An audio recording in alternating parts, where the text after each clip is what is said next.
I'm gonna have to kill him. It's the only way. It's the only way.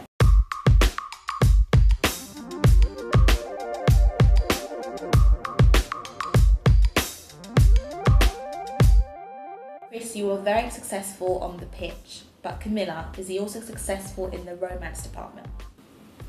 I think he's pretty romantic. His proposal was really romantic. He pretended that he had a work trip to Paris and was like, oh, you may as well come.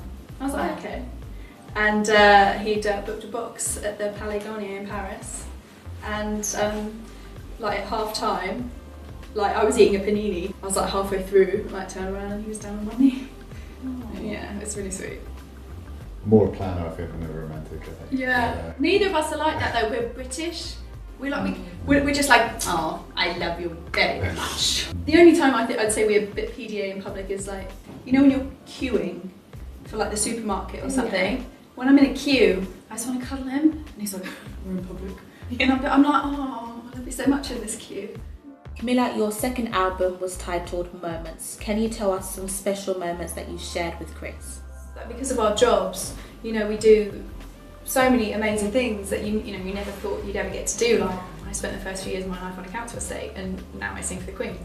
So I think all of that is so amazing and like so overwhelming that the times that are the most special for me are like the really boring times where we're like binge watching a box set or just like walking the dog or cooking. So what attracted you to one another? He's really kind. That was the reason I fell in love with him. He's so kind. Yeah. My mum had cancer a few years ago and he would go to her house and just pick up the dogs and take them for a walk because he knew that she couldn't physically do it. And you know, my dad was still working and I took a sabbatical to look after her, but I couldn't be there all day every day. And when he knew that no one was there, he'd come and he'd pick up the dogs so she didn't feel guilty. Yeah. He's very, very kind. And have you got any like pre-wedding moment, Chris? Maybe you're scared you're going to fluff your lines or mess up the first dance? I'm worried about dancing. Yeah, I'm a terrible dancer. That'll probably be my biggest concern for the night. I think it's everyone's biggest concern for the night. I don't want to be physically injured. I might break a toe. Do you think you might have to do like a couple of rehearsals or like get a routine? I don't think any rehearsals would help.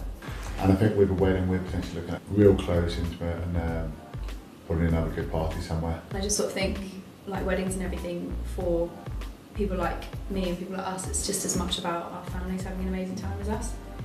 Might the Robshaw Kerslake family extend in the near future? When we eventually do have kids, we don't want them to be raised by an army of like nannies and stuff. We want them to be raised by us. Yeah, so I think we're almost kind of too selfish at the moment. We're not ready to give up that time. Yeah, because we want to be able to give. You want to give everything to your kids. Do either of you have any habits that the other may find slightly annoying? He talks in his sleep. And he moves a lot in his sleep. Because I'm a really light sleeper. So he'll be snoring or something and I'll just be like, looking at this man that I love more than life itself, and I'm just like, I'm gonna have to kill him. It's the only way. It's the only way. It just makes complete sense in my head. But I've never quite got there. We've heard that when you have like your roast dinner, you have 2 chickens because apparently you eat a whole by yourself. So do you have any other weird like eating habits? I always have spaghetti bolognese the night before a game. Oh, is that a good luck thing? Yeah, I've always done it, have a nice since a young age. But in like a share a salad bowl, not in like a normal bowl. In quite a lot, yeah. When we first got together, I was really shocked, like so shocked at how much he ate. Camilla, you've mentioned before that because you're dating Chris, you've had some nasty comments from some women. Is that still happening at the moment? To be like perfectly honest, it's one of those things like the only way as the partner of a sports person you're not going to get those kind of comments is if you aren't seeing the sports person anymore, and I'm not going to break up with him. It's not great. I wish it would change.